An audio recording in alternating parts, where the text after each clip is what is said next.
Kain na po tayo mga kainday. Yan, ang sarap nito. Kuha na rin po kayo ng inyong kakainin at tayo kumain. Gandang araw po sa inyo lahat. Ito yung ating menu ngayon. May pana tayo dito. Gata yan. May nor cube. Ito yung ating tortellini. At maglalagay ako ng olive oil. Kaunti lang. Ayan. Naglagay po ako ng bawang para dagdag panlasa rin. Ayan, ma-brown na po yung bawang. Ilalagay ko itong kaparasong nor cube. Wala pa po yung kalahati. At itong ating pana. Yan. Gata po yan sa atin. Yan, haluin. Mag-add ako dito ng kaunting tubig. Ito yung tubig natin. Wala pa po siyang kalahati. Kasi pakukuloyin ko siya para maluto yung ating pana. Ayan o, natutunaw siya. Tanya. Ayan, dahil krema na po yung ating pana, maglalagay po ako ng pretzemolo. Haluin natin. At nakulo na yung ating tubig. Naglagay na rin ako dyan ng asin. Ayan, ilalagay ko naman itong ating tortellini. Ari po ay may asin na po. Kaunti lang ang inilagay ko kasi itong ating tortellini may lasa yan. Aring pagluluto po ng aking ng pana, hindi ko pinalalaksan ng apoy para hindi po siya magbubuo.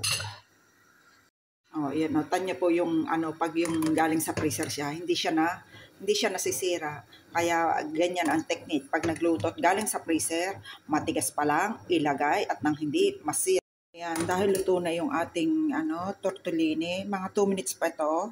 Dito ko naman ilalagay siya sa sauce para yung sauce niya it-itin ng ating tortellini. Ayan. Haluin naman natin ngayon. At yung sauce, hindi po natin siya iigahing maigi para pagkain ng amo, masarap siya. Dahil ang pagka mga ganito, hindi na sila nakain ng second plate kasi may karne na nga iyan. At nagamit din sila ng tinapay. Iyan, ito diyan. Ipupunas yung tinapay. Sinasawsaw niya. Ayan. Dahil luto na ito, yan. Okay na yan. Magpapakain na tayo.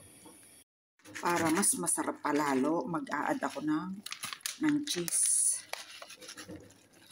Pero hindi ko sadya dadamihan. Ako na lang mag-a-add sa akin. Mas marami, mas masarap. Haluin natin. Oh, tanyo po yung sauce niya na iigan niya. Ayan, okay na yan. Ayan, ito na po ang finished product ng ating niluto.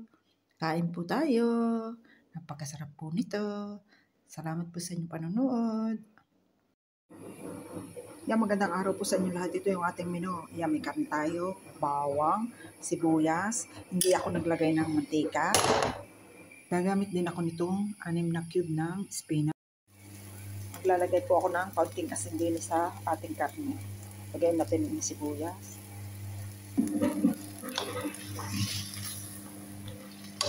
Baliktarin uli natin. Ayan, napaikot-ikot natin yung ating karne. Kita po niya yan, ating sibuyas. Luto na po yan, transparente. Ngayon po ako maglalagay ng olive oil. Haluin natin ng kaunti para makuha na yung lasa ng karne. Lagay ko po ring spinach. Ay, puso. Sumama pati tinito.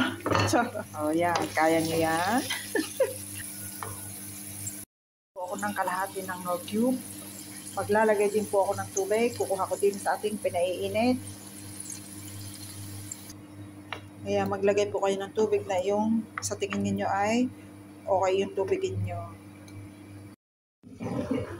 Yan, luto na po yung ating spinach at pasta. Ilagay ko siyang sama-sama yung karne. Sa ibabaw ko ilalagay pagka isi-serve ko na sa amo.